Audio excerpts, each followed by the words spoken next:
A stranger appears in the snow outside Loch Dhu, unsettling both Sonsie and Hamish Macbeth. What begins as concern soon turns into a quiet, chilling mystery. Where in the world are you listening from tonight? And if you enjoy settling into these Highland mysteries, subscribe and make this part of your nightly ritual. Only 11% are subscribed while 89% aren't. Your support truly means a lot. Hamish had been telling himself he should have stayed indoors. Only a fool walked the road in weather like this. The wind shoved at him in sharp bursts, lifting the edges of his old police jacket. Lugs plodded at his side, ears back, and Sonsie followed with that silent, smug gait she used whenever the world looked miserable. The snow on the verge had drifted into uneven mounds. Hamish had been watching the road more than he cared to admit, thinking only of tea and the peat fire. Lugs gave a low growl. Hamish stopped. Sonsie sat down and stared at a dark hump half buried ahead. Hamish felt that short jolt in his chest he always pretended not to feel. He trudged over and knelt. A man lay there, long as a fence post, half covered in icy snow.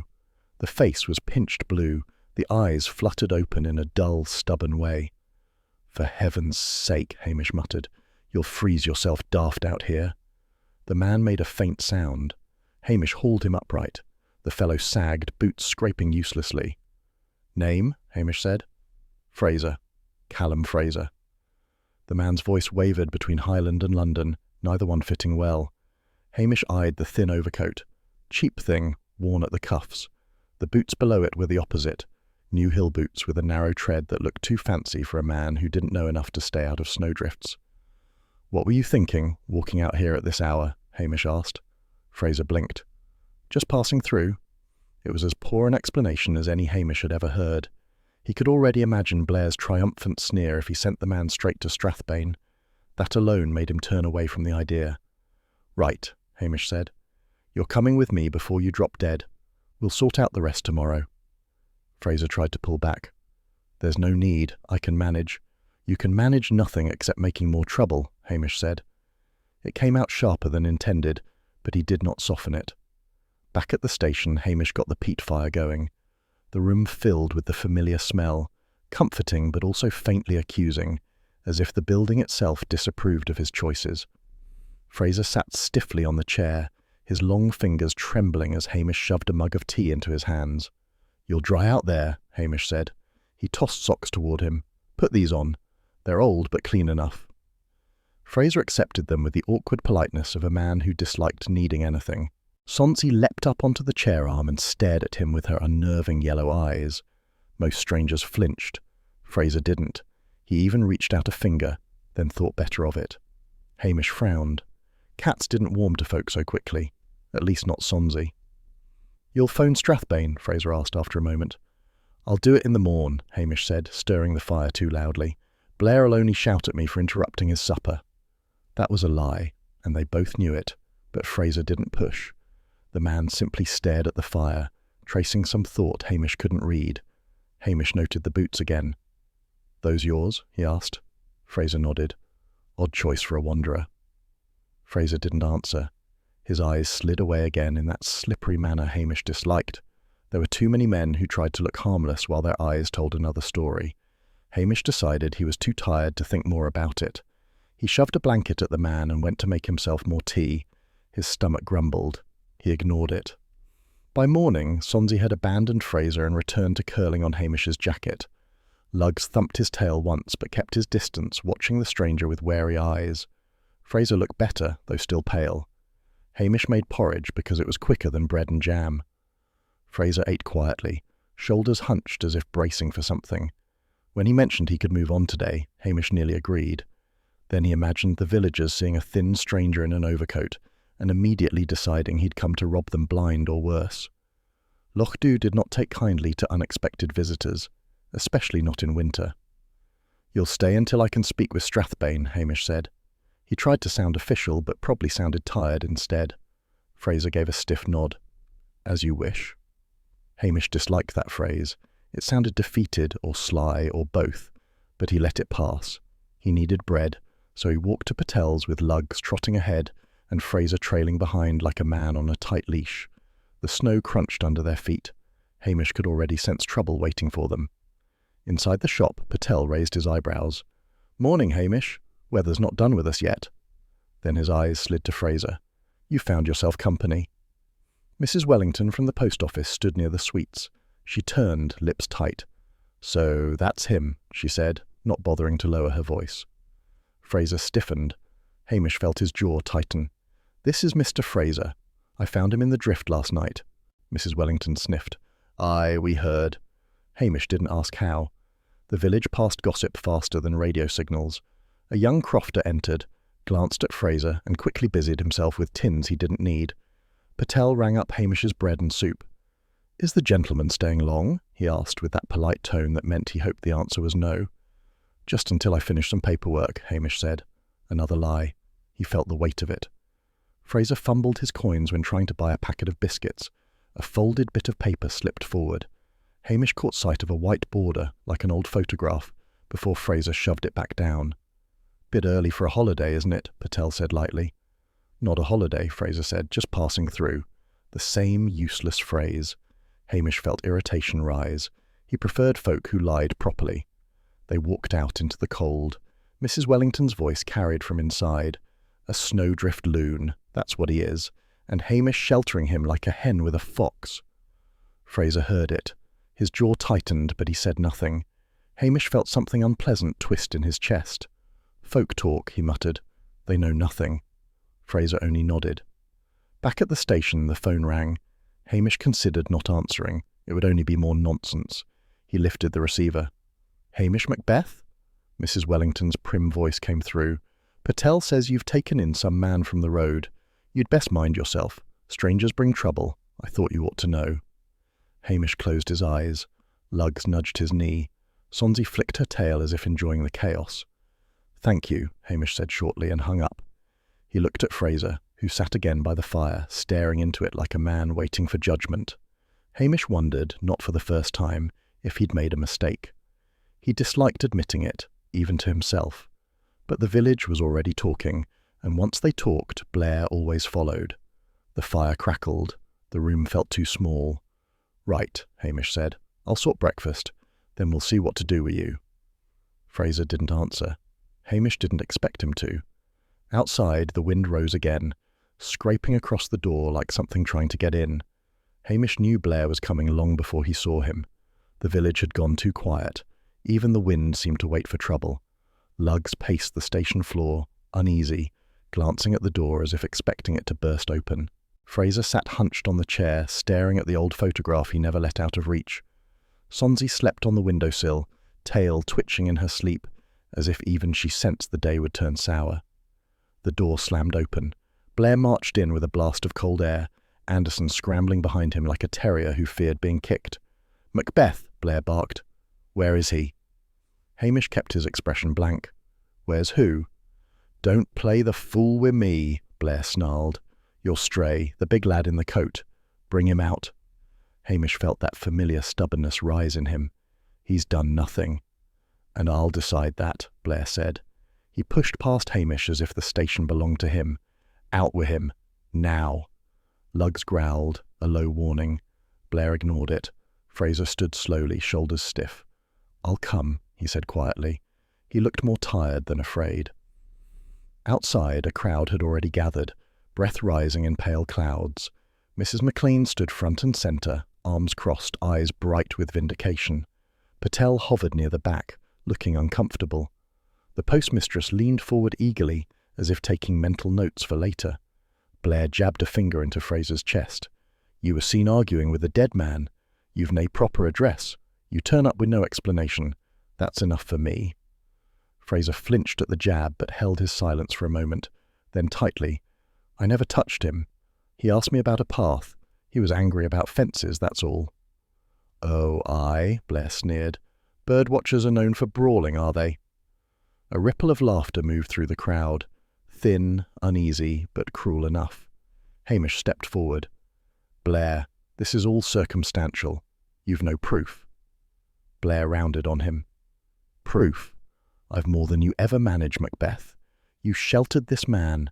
You kept him from us. You let him roam about. Now a man's dead. That's proof enough of your incompetence." Hamish stiffened. The words hit harder because some villagers nodded. Mrs. McLean muttered something that sounded like "told him so." Blair turned back to Fraser. "You're under arrest on suspicion of murder." He snapped the handcuffs on Fraser's wrists, making sure everyone saw. Click, click. The sound rang out too loudly. A photographer appeared from behind the post office sign, camera already clicking. Someone must have tipped him off. Hamish's stomach dropped. Fraser looked at Hamish then, not pleading, not angry, just resigned. That made it worse. "Take him," Blair ordered Anderson. Anderson led Fraser toward the police car. A woman in the crowd gasped, delighted and horrified. Another whispered, "Well, Hamish brought him here. What did he expect?" Patel caught Hamish's sleeve. "This is bad," he murmured. "Folk are blaming you." Hamish pulled away. He didn't trust himself to speak. If Fraser had truly done something, Hamish might bear it. But the whole thing felt wrong. Too quick, too easy, and everyone in Lochdu loved an easy story. Blair leaned close as Fraser was shoved into the car. "You think you're smarter than me, Macbeth? Hiding vagabonds and interfering with police work? Not this time. This time you'll answer to Daviot himself." Hamish stayed silent. Words would only make the spectacle worse, and that was all Blair wanted. A show. Something to parade in front of the village so they forgot how little he actually understood. The car engine started. Snow spit from the tyres. The crowd watched as it pulled away down the main road.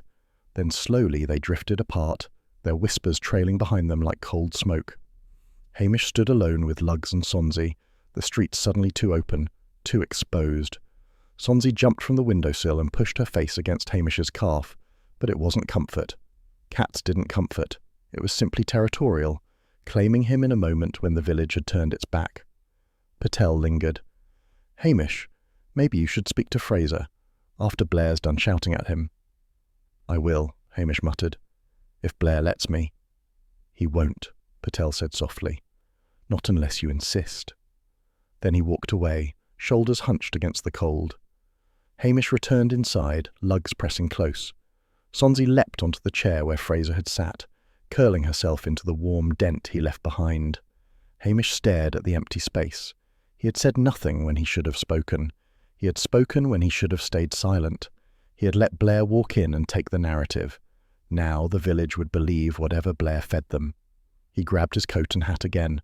"Come on," he said to Lugs, "we're going." He told himself it was to check on Fraser. He told himself it was routine, but he felt the real reason dragging behind him like a stone. He needed Fraser to tell him something, anything, that would justify trusting him. At Strathbane, the building smelled of bleach and stale tea. The corridors echoed with the usual noises, phones ringing, men shouting orders, boots scraping the floor. Hamish walked past officers who looked at him with mild interest, as if he were an exhibit, not a colleague. Blair intercepted him before he reached the interview room. "You've no business in there," Blair snapped. "He's my responsibility," Hamish said. "Oh, now he is. When it suits you." Blair folded his arms. "You'll stay out of this, Macbeth. You've messed it enough." Hamish feigned a slight shrug. Daviot might disagree. The name landed like a stone on Blair's foot. He glared but stepped aside. 10 minutes. Inside the interview room, Fraser sat hunched at the metal table. The harsh light made him look older. His hands rested in front of him, the cuffs now removed but the mark still visible. "You shouldn't have brought me here," Fraser said quietly. "You shouldn't have argued with Lane," Hamish shot back, surprising himself with the edge in his voice. Fraser looked up. "Is that what they said?" "A tourist couple saw you." Fraser sighed. He was furious about some fencing. "I told him it wasn't my concern. That was all." Hamish watched him. There was a tiredness in the man's eyes that didn't match the swagger of a killer. But Hamish had been wrong before. Fraser reached into his jacket pocket and pulled out the folded photograph. He slid it across the table. "This is why I came," he said. Hamish unfolded it. A boy stood outside a croft, hair unkempt, face unsure. Beside him stood a woman whose face was half turned away, as if she disliked cameras. On the back, Lochdu 1979. Fraser's voice was flat. "I came to find her folk." Hamish stared at the photograph. So the man had a real tie to Lochdu, but whether that made him innocent or more dangerous, Hamish couldn't decide. His thoughts were short, choppy, none of them comforting. You showed this to anyone? Hamish asked. Fraser shook his head. Folk here don't seem keen on questions. Hamish had no argument for that. A knock sounded. Blair opened the door without waiting. Out, he ordered Hamish. Time's up. Fraser didn't look at either of them as Hamish stood. Only when Hamish reached the door did Fraser say very quietly, I didn't kill him. Hamish nodded once and left before Blair could see anything in his face. Outside in the corridor, Anderson was scribbling on a clipboard. He looked up, eager. Blair says he has enough to charge him. The hell he does, Hamish snapped. Anderson blinked, taken aback. But the villagers are no proof, Hamish said, pushing past him. He marched out into the car park, cold air stinging his face. Lugs jumped into the back of the Land Rover. Sonsie, who had refused to stay behind at the station, leapt in after him, ignoring the fact that she wasn't invited. Hamish gripped the steering wheel. Fraser's photograph burned in his pocket like a quiet accusation. Hamish had brought the man into Loch Dhu. He had let gossip grow around him. He had let Blair take control. Now the village would sleep easier thinking the killer was already in chains. Hamish did not sleep easier. He turned the ignition. Snow crunched. The cold road ahead looked long and uncertain. Loch Dhu waited, and not kindly, for the next mistake. Hamish knew the moment he stepped into the Tommel Castle Hotel that something was already wrong. The lobby smelled too strongly of polish, and the staff moved with the stiff cheer of people trying not to look worried. Lugs padded beside him, uneasy, and Sonsie stayed near the door as if she didn't approve of the place. Hamish could hear whispers coming from the lounge, sharp, excited little murmurs that only ever meant trouble. He was halfway to the stairs when Priscilla swept in through the main doors, bringing a gust of cold air with her. She wore a stylish winter coat that made her look like she'd stepped out of a magazine. Her cheeks were flushed from the wind. She paused when she saw him, but the flicker of recognition didn't soften anything in her expression. "You're back," Hamish said, pushing his hat under his arm. "Yes," she replied, crisp as frost. "The hotel has a winter promotion this weekend, so I had to come." She looked tired, though she would never say so. Hamish cleared his throat. "I need a word. It's about the Englishman, Lane." Priscilla glanced toward the reception desk, a silent message for the staff not to listen, then said, "My office." She walked ahead without waiting to see if he followed. He always hated how elegant she looked even when she was angry. It reminded him of everything he could not be. Inside her office, she sat behind her desk, hands folded. "What do you need, Hamish?" "Guest records," he said quietly. "And anything you've got on Lane's complaints. Blair will only look for whatever suits him." Her eyes tightened. "Hamish, I can't be seen to undermine Strathbane. The hotel needs their goodwill." "And if I'm right," Hamish said, "Lane was upset about something here. I'm only trying to keep the village safe." Priscilla hesitated. It wasn't a dramatic pause. She simply thought in her cool, careful way. "You're being unfair," she said at last. "I have responsibilities here. This business is already strained. If we look as though we're interfering, you're the only one I can trust to give me the truth," Hamish said. It slipped out before he could stop it. Priscilla drew back slightly, as if he'd pushed something toward her she didn't want. "That's not fair, Hamish. Not now." He felt heat crawl up his neck. He wished he hadn't come at all. She looked away, then said, "Lane was in the bar last night. He was very cross about something, complained that local farmers had strung tape and wire across one of the old hill paths. He said it ruined his route to some birding site." "Tape and wire?" Hamish repeated. "Yes." Her voice stayed cool, though she sounded relieved to give him something harmless. "He said he'd report it to some authority. He didn't say which." Hamish's thoughts flicked to the bruising on Lane's jaw. Anyone hear him arguing, other than the tourists who talked about a tall man in a shabby coat? "If they did, they didn't tell me," she said. "People complain all the time. I can't chase every muttering." She wasn't lying, not exactly, but she wasn't giving him what he needed either. She kept her face smooth, unreadable. It irritated him more than Blair's shouting. "I'll take a look at the paths," Hamish said. "Could explain something." "I hope so," she replied, "because the hotel can't take more scandal." She was telling him, without saying it, that the death had become a business problem. Loch Dhu lived off a thin trickle of winter tourists, and murder frightened away even the daftest of them. Hamish stood. "Aye, thank you anyway." She didn't look up. "Good luck, Hamish." He hated that polite distance more than any harsh word. Outside her office, a cluster of guests stood near the staircase. They weren't whispering quietly. They wanted to be heard. We'll not stay in a... Hamish cleared his throat as he passed. The guests stiffened, then gave him quick, guilty glances, the kind that enjoyed scandal but disliked being caught enjoying it. One of them said, "Officer, is it true the killer is still around? Should we stay indoors?" Hamish stared at them.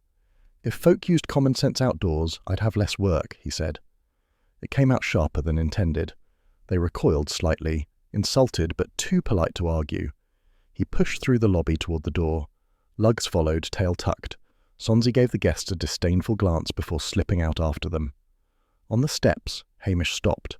The cold air bit at his face. People inside were already reshaping the story to suit their fears. Priscilla had refused to help him openly. Blair was turning the investigation into a performance, and he, as usual, was meant to hold everything together with nothing but hunches and a dog who hated confrontation. He looked down at Lugs. "We'll check those paths," he muttered. "Maybe the farmers will tell us something." Lugs only blinked at him, ears low from the tension he didn't understand. Hamish adjusted his hat and started toward the Land Rover. The village felt smaller today, as if it were closing ranks against him. He could almost hear the gossip gathering momentum. Hamish's stray causing murder, the hotel losing guests, Priscilla refusing him. Nothing in Lochdu ever stayed quiet. At the car, he paused again. Priscilla's cold, polite refusal sat heavily on his mind. He would not admit aloud that it had stung, but it had. More than anything Blair had thrown at him. He rubbed Lugs's head. "Come on, we've work yet." He started the engine. Snow spat from the tyres.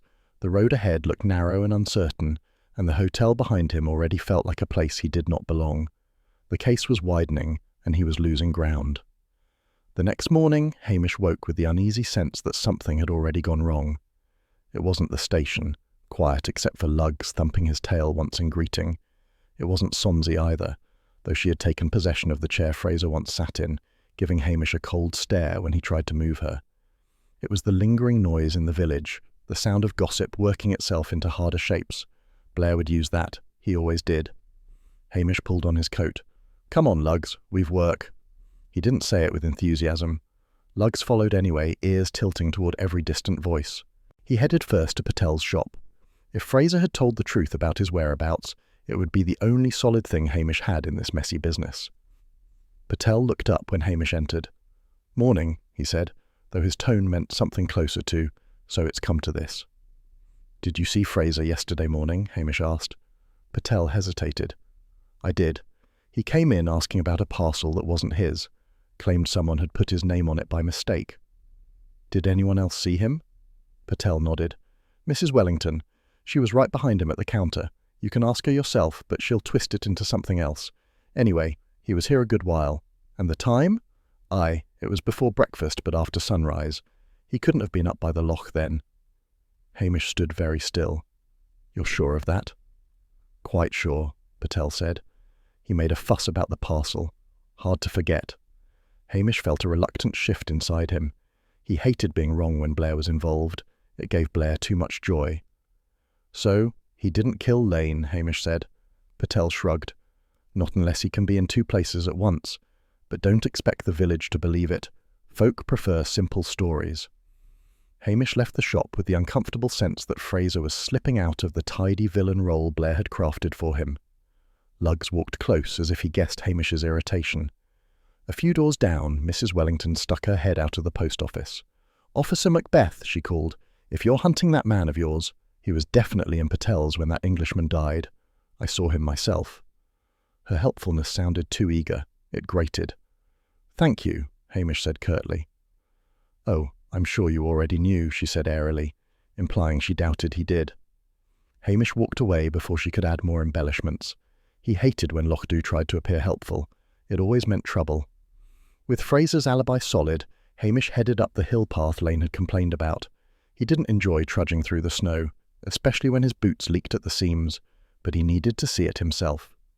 The path wound upward, steeper than expected. Tape fluttered in the wind in jagged strips, bright against the white landscape. Further up, thin wire had been strung across the old route, crude and tight enough to trip anyone not paying attention. "Ridiculous," Hamish muttered. No wonder Lane was raging. Lugs sniffed the wire and backed away, unhappy with the scent of rust and something else, something human but unpleasant. Hamish stepped over it and followed the path as it curved past a line of stunted pines. At a fence he stopped. Boot prints. Fresh ones. Heavy, deep prints made by someone heavier than Fraser, with much broader feet. Hamish crouched and studied them. The tread was worn and ordinary, not the narrow, almost delicate pattern Fraser's expensive boots had. Whoever made these walked with confidence, possibly someone who worked the land. The tracks led toward an old shepherd's bothy. Hamish hadn't been there in years. Its roof sagged and the door was locked with a modern padlock that didn't belong on something so shabby. "Who's using this?" Hamish whispered. No one answered. Snow gusted across the prints, blurring them slowly. Hamish turned back, his thoughts prickling. Lane had come up here, angry about blocked paths. Someone had met him, or followed him. Someone heavy, someone who wanted the land kept private. Hamish tried Dr. Brodie's door that afternoon and got nowhere. The doctor snapped at him, refused to discuss Lane or the hill paths, and shut him out before Hamish could press further. Hamish stared at the wood. Lugg sat, ears angled back. The doctor sounded guilty, but the wrong kind of guilty. Protective guilty, not murderous guilty. Hamish had learned the difference the hard way.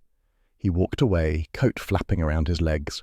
A crofter's wife, Mrs. McKinnon, opened her gate as he passed. "You're after Dr. Brodie, aren't you?" she whispered. Hamish paused. "Did you see something?" "Oh, no." She looked around as if the hedges were listening. "Only heard him and that Englishman in a right state the other day. The doctor doesn't like folk nosing where they shouldn't." "Did he say what Lane was nosing into?" She pressed her lips thin. "Nothing he shouldna." Then she shut the gate quickly. Hamish trudged back to the station, mind rubbing against the new puzzle. Fraser innocent. Someone else heavy-footed. A doctor too defensive. A crofter's wife whispering half-truths. Lane sticking his nose into land business. Land disputes were always messy, older than the kirk, older than the village gossip itself. He drove to Strathbane. Blair was in the corridor looking smug. "Well then," Blair said, "your pet stray's got his little alibi. It will nae last." Hamish felt a flash of satisfaction despite himself. "It's a solid one. Patel and Mrs. Dare." Wellington saw him. Blair snorted. "Those two? They see everything wrong. Besides, Macbeth, the man's shifty. And you," he jabbed a finger, "you always back the wrong horse." Hamish held his tongue. He didn't trust himself to speak without saying something that would cost him. Blair continued, "Mark my words, that lad will slip up yet. And when he does, I'll make sure headquarters knows you are shielding him." Hamish turned away.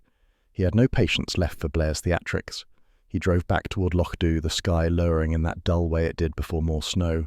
Luggs rested his chin on Hamish's knee, sensing the tension. Sonsie sprawled across the back seat, indifferent to everything except her own comfort. Hamish thought of the padlocked bothy, the heavy boot prints, the wire fences, the argument Brodie refused to explain. He thought of Lane's missing notebook and the bruising on the man's jaw. The puzzle had shifted again. Fraser was no longer the centre of it. That unsettled him more than having a clear suspect ever had. When they reached the station, Hamish sat for a moment before getting out. The wind rattled the sign. The village lights glimmered faintly through the falling snow. Somewhere out there, someone knew exactly what Lane had found, and they were staying quiet. Hamish felt the quiet press in around him, full of things unsaid. "Come on, then," he murmured to Luggs. He stepped inside, already bracing himself for the next wrong turn. Later that same morning, Blair arrived before Hamish had even finished stoking the fire. The door banged open so hard that soot puffed out of the grate. Luggs bolted upright with a growl, and Sonsie, who had been asleep on the desk, leapt down and vanished under a chair. Blair didn't bother taking off his coat. "So it's true," he thundered. "Your stray's got his precious alibi." Hamish straightened slowly, brushing ash from his hands. Patel and Mrs. Wellington both put him in the shop at the time Lane died. Blair's face reddened. "You've muddied the waters, Macbeth. You always do. I had a simple case, a straightforward arrest. But no, oh no, you had to interfere." "I checked the facts," Hamish said mildly. "You?" Blair jabbed a finger at him. "You don't check, you guess. You gossip around like an old wife and call it policing." Behind him, Anderson nodded vigorously, as if his head were on a spring. Blair rounded on Hamish again. "I should have you formally removed from the investigation." Hamish felt Luggs press against his leg, trembling slightly from the shouting. "You can speak to Daviot if you like," Hamish said. Blair sneered. "Daviot already thinks you're a blasted nuisance. This'll be the final straw. You stick to sheep worrying and petty theft. Leave the real work to Strathbane." Hamish didn't rise to it. He'd learned that Blair shouted louder when met with silence, and today was no different. Blair stepped closer, breath thick with cheap mints. "You hid that man in your station, you misled us, and now you want to claim you're the hero clearing his name?" Hamish opened his mouth to answer, but Sonsie padded in through the open door, snow clinging to her fur like dandruff. She crossed the room with the self-importance only a cat could muster, and dropped something on the lino with a wet slap. All three men looked down. It was a torn scrap of waterproof paper, ragged at the edges. A corner printed with faint contour lines, part of a loch's outline. Hamish bent, picked it up, and recognized the texture at once. A hill-walking map, the kind birdwatchers liked. "Where did you get that, you wee pest?" he muttered. Sonsie blinked at him, then began washing her paw as if the entire investigation bored her. Blair snatched the scrap from Hamish's fingers. "What's this supposed to be?" "A bit of a map," Hamish said. "I can see that," Blair barked. "Why was your cat carrying it? Where did this come from?" Hamish shrugged. "Cats pick up anything." Blair's eyes narrowed. "Or you were sitting on evidence, hiding bits that didn't fit your pet suspect." "I didn't hide anything," Hamish said, heat rising despite himself. "I've never seen that scrap before." Blair tossed it back at him. "You're done. I'll be reporting this." Anderson scribbled frantically, nodding at each word Blair said, though the paper in his notebook was blank. Hamish kept his voice steady. "I'll check Lane's room. If it's from his map, we'll know." "You'll do no such thing," Blair snapped. "You stay out of this, Macbeth, or I'll—" But Hamish was already pulling on his coat. He didn't wait for permission. He left Blair roaring behind him, lugs trotting close, ears still half flat. At the hotel, the staff had the strained politeness of people who wished all police would go away. Hamish asked quietly for Lane's room, and they let him in with only a hint of reluctance. They were more afraid of losing business than of Blair's temper. Lane's room smelled faintly of cold air and wool. His field kit lay on the table, untouched since forensics had finished, and there on the bedside table was the hill-walking map, folded neatly, with a corner missing. Hamish took the scrap from his pocket and aligned it with the torn edge. It fit perfectly. "Someone tore off the section with the blocked hill path," Hamish murmured, "and the bothy." Sonsie, who had slipped in behind him, jumped on the table and sniffed the map with apparent disgust. Lane had been looking for something up there, and someone else had wanted that part of the map gone. Hamish took one last look around, then folded the map and left. In the hallway, he nearly ran into a hotel maid who sniffed and said, "Folk are saying you've lost control of things, Mr. Macbeth." She added quickly, "No offence," which always meant offence was intended. At the station, Blair was pacing like a bull. Anderson hovered as usual, offering nods of encouragement at random intervals. "Well?" Blair demanded the second Hamish stepped through the door. "It's Lane's map," Hamish said. "The scrap matches the missing corner." Blair gave a nasty grin. "And it turned up near your station. How convenient. Almost as if you'd been keeping it aside." Hamish stared at him. "Why would I do that?" "Because you don't want us looking too closely at your stray." Blair jabbed a thumb into Hamish's chest hard enough to bruise.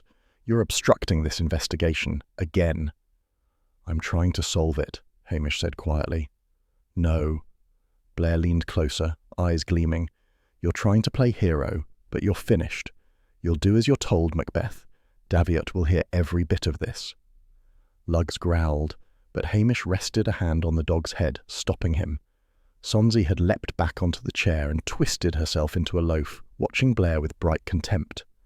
Hamish stayed silent. Anything he said now, Blair would twist. Better to let the wind blow and wait for it to change direction. Blair stepped back, looking satisfied. "Good. You finally understand your place." He stomped out, Anderson scampering behind him. The station fell quiet. The fire crackled. Snow tapped weakly against the window. Hamish lowered himself onto the bench, the scrap of map still in his hand. Sonsie jumped up beside him and butted his arm, more claim than comfort. "Someone tore this off for a reason," Hamish said to no one, "and it's no Fraser." Lugs gave a small sigh and put his head on Hamish's knee. Blair had made his threat, the villagers their judgments, and the case now twisted in a darker direction. Hamish felt the unease settle in him again, cold, stubborn and growing. He poked the fire absently, the torn map fragment tucked safe in his pocket. Whatever lay up at that bothy, someone wanted it hidden, and if Hamish didn't find it soon, Blair would find a way to blame him for that too. Hamish knew something was wrong the moment he came over the rise and saw the Macnab croft sitting too still in the grey morning. Smoke puffed from the chimney in uneven bursts, the sort that meant someone had forgotten to open the vent. Lugs stopped on the track, ears pricked. Even Sonsie, balanced on a fence post like a disapproving ornament, stared at the house as if it offended her. Then Hamish heard it, raised voices inside. Sharp, strained, not quite angry but close enough. He frowned. The Macnabs were not a gentle pair by any measure, but they usually saved their quarrels for the privacy of bad weather and heavy doors. He walked to the step and knocked. The voices snapped off at once. After a moment, Mrs. Macnab opened the door a hand's width. Her face looked pinched as if she'd slept badly. "We're busy," she said. "I won't take long," Hamish replied, nudging the door with his boot until she backed up. "I've questions." Inside, the croft smelled of damp wool and peat. Mr. Macnab sat at the table, arms folded tight, jaw working. Mrs. Macnab moved stiffly to stand beside him, blocking the path as if she feared Hamish might search the house without asking. Hamish took in the room, the cold fire grate, the scattered tools on the sideboard, the tension thick enough to taste. "Your Ewan was seen near the Kirk Hall the night the charity money went missing," he said bluntly. "And someone saw him up near the hill path where that Englishman died." Mrs. Macnab's face tightened further. "He's done nothing wrong." "I'm not accusing him," Hamish lied, "but if he's mixed up in something, better I hear it than Blair." Mr. Macnab let out a bark of laughter, though there was nothing amused in it. "You think you're doing us a kindness? You. Blair's at least honest about wanting folk in trouble." Hamish ignored the jab. "Where is Ewan?" "Working," Mrs. Macnab said too quickly. Hamish pressed. "Folks say you're sending him away." The couple exchanged a glance, guilty, miserable and protective all at once, the kind of glance that never led anywhere helpful. "We're sending him for work, Mr. Macnab snapped. "And that's our business, not yours."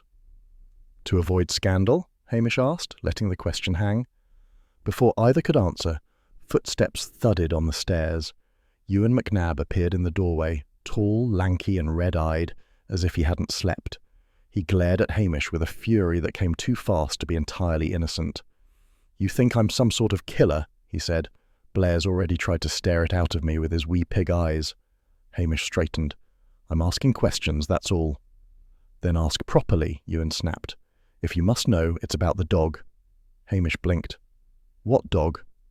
"Our dog," Ewan said, as if speaking to a fool. "It's sick, bad sick. De canny afford the vet, and Ma's been crying about it for days. That's what you heard. Our dog dying, no murder, no mystery, just a dog we can't save." Mrs. Macnab turned away sharply, pretending to busy herself with an empty kettle. Hamish felt heat crawl up the back of his neck. "I see," he muttered. It came out flat. He had read the signs wrong, forced a story into a shape that wasn't there. Ewan stepped forward. "If you're done making our lives worse, you can leave." Hamish might have retorted, but Lugs chose that moment to give a soft, reproachful whine, and it was worse coming from the dog than from any of them. Hamish dropped his gaze. "I only needed to be sure." "Well, you're not sure," Ewan said. "You're guessing, same as Blair." Hamish turned toward the door, more stung than he would admit. But as he moved, his eye caught something on the sideboard. A bottle of whiskey. Fancy stuff. The same brand he'd seen in Lane's hotel room, half finished, which had puzzled him at the time. Lane didn't look like a man who drank expensive spirits. "We never buy that," Mrs. Macnab said quickly, noticing his glance. "It was a gift." "Aye?" Hamish asked. "From who?" Mr. Macnab stiffened. "Doesn't matter." "It does," Hamish said quietly. "If this Englishman visited you—" "He didn't," Mrs. Macnab said, too fast again. Ewan stepped between them. "We're no talking about that. It's private." Hamish held his gaze. Ewan's chin shook a little, but he didn't look away. Not guilt, more the stubborn pride of someone already drowning in troubles that had nothing to do with murder. Hamish stepped out into the cold. The door shut behind him with a force that suggested relief. Lugs looked up at Hamish, ears flattened in mild disapproval. Sonsie dropped from the fence post and trotted ahead, tail twitching like she was judging him too. "Don't you start," Hamish muttered. "Everyone's lying, and I've to sort it out with no help at all." The dog gave him a long, reproachful stare that said plainly he'd made a fool of himself. Hamish kicked at a patch of frozen mud. He walked back toward the village, boots crunching in the snow. The mistake gnawed at him. The whiskey bottle lingered in his mind. The McNab's shame. The strange mixture of guilt and privacy. He didn't know yet what tied Lane to the McNabs, but something did. And he'd have to dig it out, delicately this time, before Blair barged in and turned the whole croft inside out. As he neared the station, the sky darkened, more snow-threatening. Hamish hunched his shoulders. Lugs padded quietly by his side, patient but wary. Sonsie darted ahead as if she owned the world. Hamish felt the unease settle back into him, heavy as ever. He had chased the wrong suspicion again, and the real truth was still slipping away. The trouble began before Hamish even reached Patel's. Lugs was already uneasy, stopping twice on the road as if he expected someone to leap out and shout at them. Sonsie trotted ahead, tail flicking in irritation, as if the morning offended her personally. The air had that tense, crackling feel Lochdu got whenever gossip had matured overnight into something heavier. Outside Patel's shop, a knot of villagers stood close together, hunched against the cold but bright-eyed with excitement. Hamish felt his stomach drop. Nothing good ever came in bundles that made people gather like starlings. When he stepped inside, every head turned. Patel was behind the counter, lips pressed in a thin line. In front of him lay a stack of newspapers, their pages garish, the ink cheap enough to smudge. Mrs. McLean held one up as if displaying a corpse. "There you are, Macbeth," she said. "Thought you might care to see what you've done."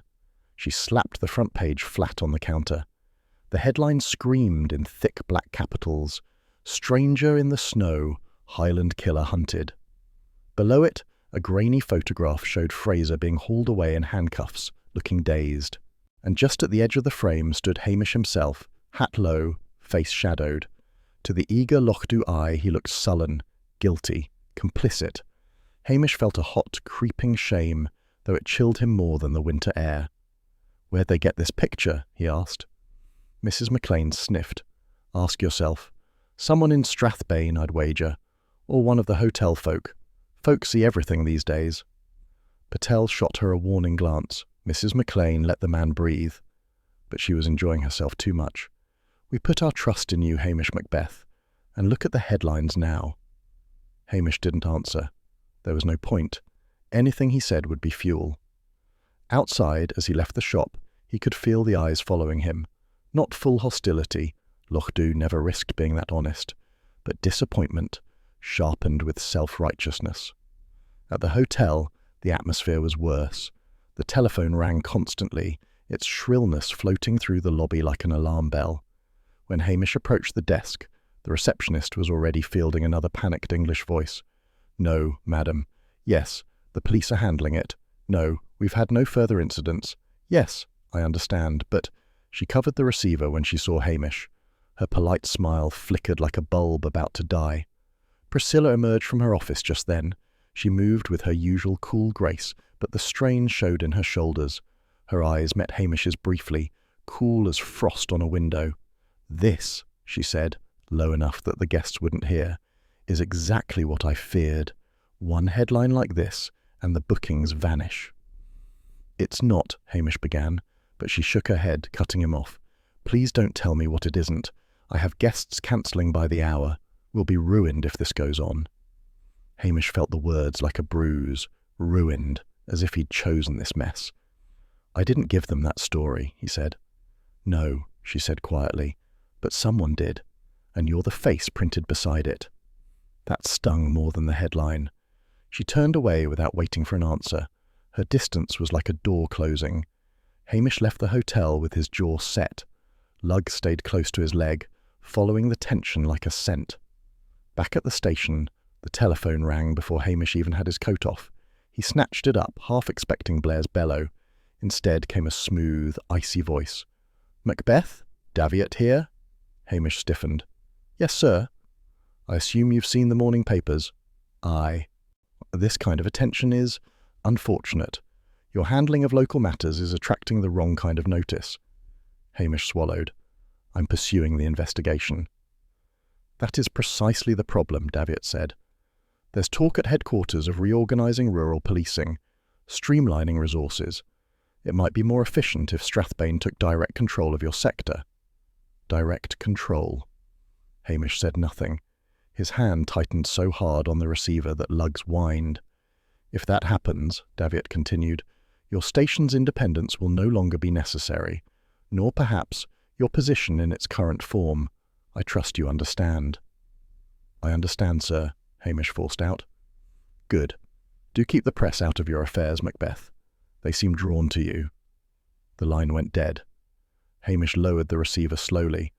Sonsie leapt onto the table and began sharpening her claws on a blank incident form, as if mocking the entire concept of orderly policing.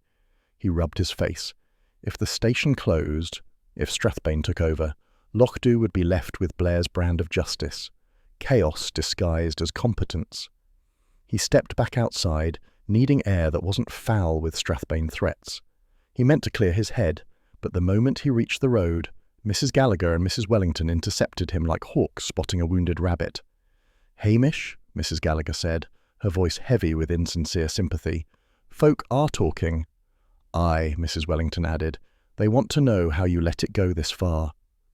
Hamish clenched his jaw. I didn't let anything. People are frightened, Mrs. Gallagher continued primly. And fear leads to judgment. Mrs. Wellington leaned closer. Don't you think you should step aside? Let proper officers handle it. Hamish stared at her. Proper officers, he echoed. You mean Blair? She pursed her lips. Well, he is official. And I'm not, Hamish asked quietly. Well, she said, folks see you as soft. The word hit harder than any blow. He didn't answer. If he spoke now, he'd say something he'd regret. He left them standing in the snow, their breath puffing like steam from a pair of satisfied kettles. Inside Patel's shop again, he had returned merely to escape the chill. He found the gossip had curdled into something harder. Villagers whispered in tight circles. Could have told him that Stray would bring trouble. Hamish always thinks he knows better. He's losing his grip. Blair'll take over soon. Mrs. McLean was holding court near the tinned soup. He's always been soft, she declared. Look where it's got us. Patel shot her a dark glance. Macbeth's doing his best. That's the problem, she sniffed. His best isn't enough. Hamish pretended not to hear, but Patel beckoned him over with a subtle tilt of his head. You must sort this, Hamish, he murmured in a low voice, before it destroys you. They'll blame you, not Blair. That's how the world works. Hamish managed a thin smile. Aye, I know. Patel squeezed his arm once, then released him, as if ashamed to show support too openly. Hamish stepped back into the street, the cold biting harder than before. His station was threatened. His name was smeared across the tabloids. Priscilla was distant. Villagers were sharpening their opinions like knives, and Blair would savour every moment of it. Lugs leaned gently against his leg, sensing the shift in him. Sonsie sat on the wall, tail curled neatly, watching him with the cold appraisal of a creature who owed him nothing. Hamish drew a long breath. The winter air stung his throat. Nothing about this case was simple anymore, and if he didn't get ahead of it soon, he wouldn't just lose the case, he'd lose Lochdu itself. He turned toward the station. The day felt heavier than the sky above it. Something had to break, and soon. Hamish knew he was putting it off, and he knew why. Nothing pleasant ever came of questioning Dr. Brodie. The man could turn a simple inquiry into a declaration of war, but the day was already sinking into that grey half-light that made Lochdu look sullen, and avoiding the doctor any longer would only give Blair another excuse to sneer. Something was wrong from the moment Hamish reached the gate. The doctor's curtains twitched sharply, then snapped shut, as if the house itself disapproved of visitors. Lugs hesitated on the step, ears tilting back. Even Sonsie, usually bold, made a low growl before slinking off toward the hedge. Hamish knocked. The door flew open with unnecessary force. If you're here about flu jabs, go away, Brodie barked. Hamish kept his expression bland. I'm not here for jabs. That figures, the doctor muttered, but he stood aside just enough for Hamish to squeeze in. The sitting room smelled of pipe smoke and disinfectant, the combination making Hamish's eyes prickle. Brodie dropped into his chair, glaring as if Hamish had arrived to collect a debt. "Well?" Brodie demanded. "Spit it out, I've got work." Hamish sat opposite him, hat in hand. "You argued with Mr. Lane about those blocked hill paths." Brodie's jaw tightened. "I informed him some of the land is dangerous. Old workings, peat hags. He refused to take advice. A typical outsider. Writes a letter to some agency and thinks that settles local matters." Hamish watched him closely. "Folk heard you were in a right state with him." "Folk," Brodie spat, "should mind their own lives for once." Hamish pressed on. "You were seen near the loch early the morning he died. Your story about making rounds doesn't fit." The doctor surged up out of his chair, face flushed and unhealthy red. "I will not be bullied in my own house." "I'm only asking. That's my job." "Your job," Brodie snapped, "is to leave sick folk in peace. I was visiting someone who needs help and doesn't want the whole kirk whispering. Depression, Macbeth. If you must know, I won't give you their name. I won't have you turning their misery into chatter for Mrs. McLean's breakfast table." Hamish felt a prickle of embarrassment. He tried to cover it with bluntness. "You could prove your innocence if you gave the name." "That's the point," Brodie said coldly. "I don't need to prove anything to you." The silence stretched. Lugs whined softly, matching the tension in the room. Hamish stood. "Someone saw you leaving the area." Brodie snorted. "I wasn't hiding, and I wasn't alone out there. There was another figure by the loch, shorter than that birdwatcher, dark coat, cap pulled low." He gave Hamish a sharp, dismissive look. "A cap like that oaf Blair wears." Hamish felt a flicker of interest despite himself. "You're sure?" "Of course I'm sure. But when I asked Blair about it later, he denied being anywhere near the loch at that time. Not that his lies surprise me." Hamish frowned. Blair meddling near the loch wasn't impossible, but it didn't feel quite right either. Blair liked to shout about his efforts, not sneak around in caps pulled low. Brodie must have read something in Hamish's face because he folded his arms with grim satisfaction. "There you are, another dog chasing its tail." "I'll speak to Blair," Hamish said. "You do that." The doctor walked to the door and opened it pointedly. "I've patients who actually want my help." Hamish paused on the threshold. "If you're lying," Brodie cut him off with a short, sharp laugh. "Oh, Macbeth, you always pick the wrong people to hound." The words hit harder than they should have. Probably because they weren't entirely wrong. Hamish stepped out into the fading light. The cold air felt sharper now, edged with the kind of silence that made a man question himself. He heard the door slam behind him, a final insult.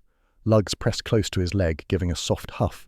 Sonsie appeared from under the hedge, shaking off twigs with disdain. "All right," Hamish muttered to them. "I made a mess of that." They looked at him as if they'd known it before he had. He headed back down the path toward Loch Dhu, Brodie's words circling in his mind like crows. Wrong people, wrong questions, wrong instincts, and every one of them might cost him more than a case this time. He reached the bend in the road and stopped, staring out toward the loch. The light had almost gone, leaving only the faintest shimmer on the water. Somewhere out there someone had been moving in the early morning, cap pulled low, unseen except by a doctor who would rather chew gravel than give a straight answer. Hamish shivered. The air felt colder than before, or maybe the doubt made it so. He sighed, scratching Lugs behind the ears. "We're not getting any closer, are we?" Lugs leaned his weight against Hamish's leg. Sonsie flicked her tail and stalked ahead, offended by the general stupidity of humans. Hamish followed them slowly, the quiet pressing in, the evening settling like a question he couldn't yet answer. Blair had chosen the worst possible day for a public meeting. The cold had hardened overnight, leaving the ground slick enough that half the village nearly fell on their backsides walking up to the Kirk Hall. By the time Hamish arrived, snow was packed onto every pair of boots and tempers had already frayed. Something was wrong the moment he stepped inside. Too many faces, pinched with worry, too much whispering, and Blair standing at the front with the smug look of a man about to enjoy himself. Hamish lingered at the side wall, arms folded, Lugs pressed in close to his leg, ears twitching at the sharp mixture of mutters and scraped chairs. Blair thumped the lectern. "You'll all be glad to know we have a suspect in custody," he boomed, puffing out his chest like a bullish rooster, "and the investigation is progressing." He said it with the certainty of someone who hadn't done any progressing at all. Murmurs rippled across the hall. Mrs. McLean nodded with her usual self-righteous vigour, as if Blair were reading from her personal script. Blair continued, voice rising. "But part of the trouble here is certain officers too close to local ne'er-do-wells." He flung a pointed, childish glare at Hamish. Hamish felt several heads turn toward him, some curious, some satisfied, some already convinced. He kept his face still. It only made Blair's grin sharpen. Fraser had been released pending further inquiry that afternoon, Blair furious but forced to allow it. At the back of the hall, the door creaked open. A few people twisted around. Fraser slipped in, looking pale and thin in the harsh overhead lights. The shift in the room was immediate, like a scent passing over the crowd. Mrs. Wellington clutched her handbag to her chest. Patel frowned. Even the children milling by the coats went quiet. Blair stiffened. "You've a bloody nerve showing your face here." Fraser's voice carried surprisingly well. "You forgot to tell them you had to let me go." A ripple of gasps spread through the hall, mixed with mutters of "I knew it," from those who had never known anything in their lives. Blair flushed. "Aye, for now. We've still questions. And you," Fraser cut in, "I didn't kill anyone, that's all." Hamish looked at him, waiting for a nod, a word, anything to show that he'd been treated decently at least. But Fraser's gaze slid away as if Hamish were just another face in the crowd. "He did what he thought best, I suppose," Fraser said, shrugging. The words landed like a slap. No defence, no acknowledgement, just a dull, empty shrug. Hamish felt heat creep up his neck. Several villagers looked between Fraser and Hamish with mild disappointment, as if Hamish had failed even in the art of choosing who to shelter. Blair seized the moment. "There you have it," he crowed, turning back to the hall. "Softness. That's the problem. No officer should get sentimental with strays." Hamish opened his mouth, but the room erupted before he could speak. Questions, accusations, theories, half of them nonsense, filled the air. "Are tourists safe?" called an Englishwoman near the front. "My bookings are dropping by the minute," wailed a crofter's sister, who occasionally hosted walkers in her spare room. Then, cutting through the crossfire, a voice cracked in panic. He wasn't alone. The room froze. All eyes snapped to the hotel barman, a young man going blotchy under the attention. He looked as if he regretted breathing at all, let alone speaking. Blair pounced. "What did you say?" The barman swallowed hard. I said Lane had a visitor, late that night, in his room." Gasps spread faster than common sense. "Who?" Blair barked. "I don't know," the barman stammered. "I just saw someone go in. I wasn't meant to see it. I was locking up the bar." Blair stepped closer, looming. "Describe them." "I can't," the barman squeaked. "It was dark. Coat, I think." He shrank back when Blair jabbed a finger toward him. "That's all." Blair gave a snarl of disgust. "Completely useless. Sit down." But the damage was done.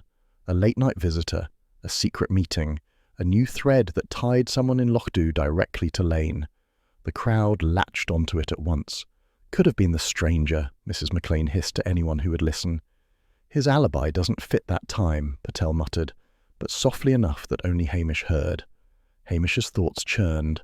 If Lane had met someone privately, someone he trusted or feared, then Fraser's place in the story grew even thinner, and the person who'd visited Lane didn't want that meeting known.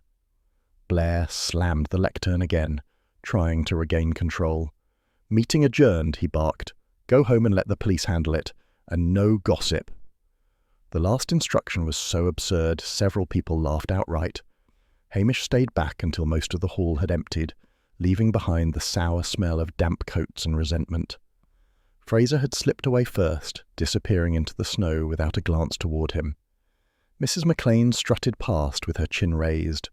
Patel gave Hamish a tired, sympathetic look and followed his customers out. When the hall finally fell quiet, Hamish stepped outside. The night air felt sharper, the snow crunching under his boots like thin ice cracking. His authority had taken another blow, in front of Blair, the village, and worst of all, himself. Lugs pressed against his side, warm and steady. Sonsie padded ahead, tail twitching. Hamish stared out toward the loch, a dark smudge beyond the houses. Somewhere in this little village, someone had stood at Lane's door on the last night of his life. Someone was lying. Someone was hiding. And Hamish, for all his efforts, was losing ground. He turned toward the station. Shoulders stiff, an uneasy thought settling on him like drifting snow. They were beginning to think Blair was right. Hamish arrived at the hotel knowing it would go wrong before he even stepped through the door. The lobby was too quiet. A stack of cancelled bookings lay on the reception desk like a row of gravestones. The receptionist gave him a look that managed to be both polite and accusing, which took some skill. Priscilla's office door was half open. He heard her voice, cool, steady, the way she always sounded when she was stopping someone richer than her from doing something stupid. "Yes, I understand the concern," she was saying. "No, cancelling now will only make the situation worse for everyone involved. We need one more weekend. Yes, I'll handle the local issues." Her tone never changed, but Hamish could hear the strain beneath it. When she hung up and saw him, her expression flattened into something unreadable. "If you're here to tell me things are improving," she said, "I won't believe you." "I'm not," Hamish replied. "I need the staff rota for the night Lane died, and any notes on movements." She hesitated. Not dramatically. Priscilla didn't do drama, but just enough to make the room feel colder.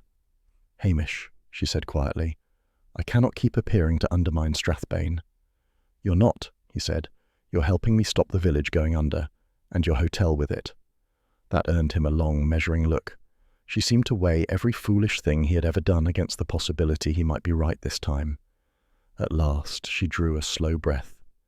"Very well. You can see them here. They don't leave this office." It wasn't friendship, it wasn't support, but it was something.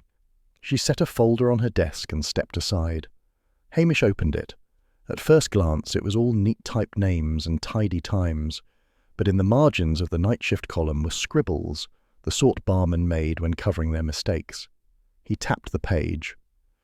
"Why is the barman's initial here?" he asked. Priscilla glanced at it. The night porter was meant to work. Something must have changed. "Aye," Hamish said. "Something." 5 minutes later, the barman stood in Priscilla's doorway, looking like a man facing his own execution. He wrung his cap in both hands until it resembled a drowned vole. "I just swapped a shift," he said quickly, before Hamish even spoke. "You told Blair you were off duty," Hamish replied. "You told the villagers you'd gone home early. Now you've worked your way into the rota margins. Which version do you want to keep?" The barman's eyes darted to Priscilla, as if she might save him. She didn't. She only folded her arms. "I wasn't doing anything wrong," he muttered. "Just helping out. Porter wasn't feeling well." "Aye, and what about the phone call you took?" Hamish asked. The man froze. A faint sheen of sweat appeared on his brow. "What phone call?" Priscilla said sharply. "It was nothing," the barman said. "Just someone from Strathbane. Wanted details. I thought it was official." Hamish stared at him until the man wilted. "It wasn't Strathbane, was it?" Hamish said. The barman swallowed. "A reporter, maybe. He sounded proper enough." Hamish's stomach tightened. A hotel employee leaking to the press meant the tabloids had help.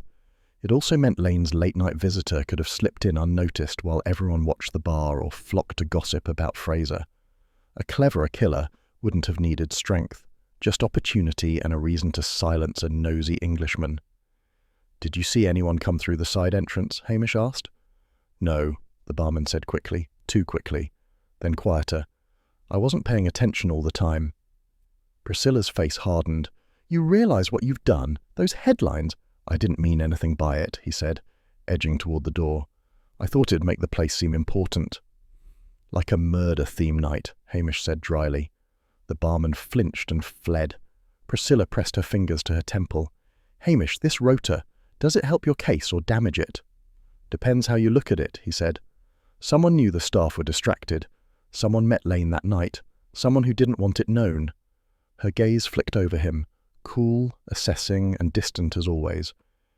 "You think one of my staff is involved?" "I think someone's lying," Hamish said simply. "And the more I look, the more lies I find." He didn't add that Fraser now looked less central than ever, or that every new revelation made his earlier certainty feel more foolish. He didn't need Priscilla to see that. She closed the rota folder and placed it under her hand. "That is all I can give you, Hamish." "I know," he said. "It's enough." He stepped out into the corridor. The hotel lobby was quieter than before. Too quiet. A tourist couple hurried past him without making eye contact. A crofter's wife whispered something about police incompetence, as if Hamish weren't standing right there. Out on the front step, the wind cut straight through his jacket. Lugs whined and nudged his leg. Sonsie yowled irritably at the cold.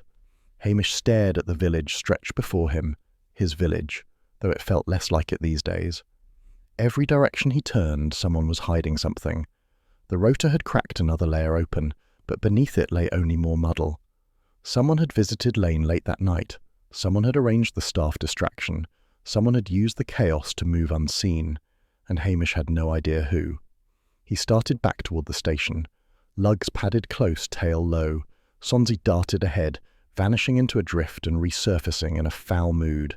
The snow muffled everything, even his doubts, but not enough. Hamish knew the day was starting badly when the snow began falling in hard, sideways flakes before he had even left the station. The world outside looked blurred and sulky, and Lugs paced by the door with an uneasiness that made Hamish's own nerves prickle. Sonsie, irritated at the weather, hissed at nothing at all, which was usually her way of telling him he was about to do something stupid. He took the torn map from the desk drawer and tucked it into his jacket. The corner that had been ripped away matched the stretch of hill path leading to the old bothy above the loch. Lane had wanted to reach that place. Someone had wanted to stop him. And now the door to the bothy had been broken since Hamish's last visit. Something was bound to be wrong up there. By the time he reached the hill track, snow had thickened so much the world seemed half its size. Lugs pushed ahead, growling whenever the wind shifted. Hamish trudged on until the outline of the bothy appeared, dark, lopsided, door gaping open like a warning. Inside, the air was warmer than it should have been. An old stove, scrubbed almost shiny, stood ready for use. A chipped mug sat beside it, the dregs still wet. Cigarette ends had been ground into the floor in a tidy little circle, the sort a neat person made when trying not to leave a mess, which only drew more attention. "Someone's made themselves at home right enough," Hamish muttered, bending to poke at the ashes. Lugs bristled at the doorway, letting out low, distrustful rumblings. Under the ash, his fingers caught on something brittle. Blackened scraps of lined paper crumbled at his touch, half-burned pages with tight handwriting about fences, paths, and names. Hamish went still. Lane's missing notebook hadn't vanished. Someone had tried to destroy it. Hamish stepped outside again, but the snow smothered any sign of who had come and gone. He turned back down the hill, thinking bleakly that Blair would seize on this as proof Hamish had missed something obvious. He was halfway along the slope when Lugs suddenly tore ahead, barking with a fury Hamish had never heard from him, except when cornered by a stag. Hamish broke into an awkward run. He found Fraser lying crumpled in a shallow dip of snow, hands clutching his forehead. Blood seeped between his fingers. "For God's sake," Hamish breathed, dropping to one knee. "What have you done now?" Fraser blinked blearily up at him. "I didn't. He came out of nowhere. Hit me hard and ran. Dark coat, scarf pulled up, didn't see his face." Hamish dabbed at the wound with the edge of Fraser's sleeve. "What were you doing up here?" Fraser gave a weak shiver. "I wanted to see the place from the photo. I thought it would help me remember something. The croft's gone now, just stones." Hamish stared at him with a rising annoyance he didn't bother to hide. "That's no excuse for sneaking about like a thief on the run." "I wasn't sneaking," Fraser snapped, then winced as the movement jarred his head. "Someone followed me. Someone doesn't want that bothy found." Hamish looked around. Snow was beginning to fill the hollow where Fraser lay. But just beyond it, half hidden under the fresh fall, he made out a pair of boot prints, narrow tread, like the expensive boots Fraser had worn when Hamish first found him in the drift. But the size was smaller. Someone else owned the same make. A second set of footprints veered off toward the trees, heavier, with a chipped heel. Hamish frowned. He recognized that shape from somewhere. Kirkhall meetings, maybe. He could almost picture the owner, but the name refused to come. "Up you get," he said at last. "You're coming back to the station." Fraser needed help to stand. Lugs hovered anxiously, nudging Fraser's elbow, only to recoil as if the man smelled wrong. Sonsie appeared from nowhere, tail puffed, eyeing Fraser as though she blamed him for the snow itself. Back at the station, Fraser slumped into the chair near the stove while Hamish cleaned the cut. It was a shallow wound, more insult than danger, but it made him look pitiful enough. The door banged open. Blair stormed in like a man who expected applause merely for arriving. "So," he barked, "the stray's found a new way to make a nuisance of himself." Fraser stiffened. "I was attacked." "And I'm the Queen of Sheba," Blair said. "Give me a description." "I said I didn't see him," Fraser replied flatly. Blair slammed his fist on the desk, making the inkwell jump. Anderson flinched and dropped the notebook he had been pretending to write in. "You're either shielding someone," Blair shouted, "or you're playing wee games, and I've no patience left." Fraser closed his eyes as if the whole world tired him. "I don't know who it was." Hamish folded his arms. "You might try asking without roaring like an injured bull." Blair turned on him. "This happened because you let him wander about instead of locking him up. You think you're clever, Macbeth. You're nothing but a meddler." Hamish didn't answer. It would only feed Blair's performance. Blair rounded on Fraser again. "One last chance. Who attacked you?" "I don't know," Fraser said, tone flat as a shut door. "That's refusal to assist police," Blair snapped. "Very interesting." Hamish's jaw tightened. Fraser was stubborn, that was certain, but Hamish couldn't tell if he was hiding someone or simply too dazed to be useful. Either way, Blair's bellowing would wring nothing from him. Blair stepped closer, jabbing a finger at the injured man's chest. "You want sympathy? Try cooperating. Until then, you're still my prime suspect." Hamish said nothing, though the boot prints outside kept circling in his mind. Narrow tread, wrong size, heavy tread, chipped heel. Fraser's story didn't fit either one neatly, but Fraser himself was still the easiest target, so Blair would keep battering at him like a man too stubborn to open a door properly. At last, Blair shoved back his coat and growled, "I'm taking this to Daviot. And don't get any ideas about playing detective again. You stick to dog walking and keeping warm." He left with Anderson scuttling behind him. Fraser let out a small breath. "He'll arrest me again." "Aye," Hamish said, "if you keep acting like you're hiding something." Fraser looked at the floor. "I'm not hiding anything important." "That's for me to decide," Hamish muttered. He watched Fraser a moment longer, then turned to warm his hands at the stove. Snow hissed softly against the window. The bothy, the map, the prints, everything pointed to someone who knew the hills well enough to use the winter to their advantage. But Fraser's empty answers made him look guiltier by the hour, and Blair would seize on every scrap. Hamish's thoughts narrowed into a dry, sour knot. Someone in Lochdu was desperate enough to strike again, and Hamish, like a fool, had brought Fraser back into the centre of everything. The wind outside rose, rattling the panes. The case was tightening, and Hamish felt it in his bones. The Kirk Hall felt wrong the moment Hamish opened the door. The lights flickered in the draught, and the air tasted of boiled tea and nerves. Chairs had been dragged into a loose circle, though no one sat comfortably. Mrs. Gallagher perched on the edge of her seat like a bird about to fly off. The minister stood stiffly behind her. The treasurer hovered by the wall, his ledger tucked under his arm as if it might protect him from judgment. Patel folded his hands politely. Dr. Brodie scowled at everyone. The McNabs kept close together. Priscilla, immaculate in a dark coat, looked as though she'd rather be anywhere else. Blair stood in the middle, feet planted wide, chest puffed out. "Right," he barked. "As senior officer, I'll begin." "No," Hamish said. The word dropped like a stone. Everyone turned. Even Luggs, pressed by Hamish's heel, lifted his head. Blair reddened. "Macbeth, this is my—" "We're here because things have gone wrong," Hamish cut in, his voice steady but tired. "Folk attacked, folk dead, and too many lies in between, so we'll do it my way for once." There was a faint, surprised murmur. Even Priscilla glanced at him with a flicker of interest before smoothing her face back into polite distance. Hamish walked to the front. He did not raise his voice. He didn't need to. "We've all been lying in wee ways," he said. "Some of it out of fear, some of it out of pride, some because folk thought it didn't matter. But it's all tangled now, and no one can breathe." Mrs. Gallagher gave a tiny sniff of defence. The treasurer shifted, eyes on his shoes. Hamish continued. Lane started noting things. Blocked hill paths, fences where they shouldn't be. He upset more than one of you. Dr. Brodie gave a short, irritated huff. "I warned him the ground was dangerous." "Aye, and someone else warned him in a different way," Hamish replied. "He kept a notebook about it.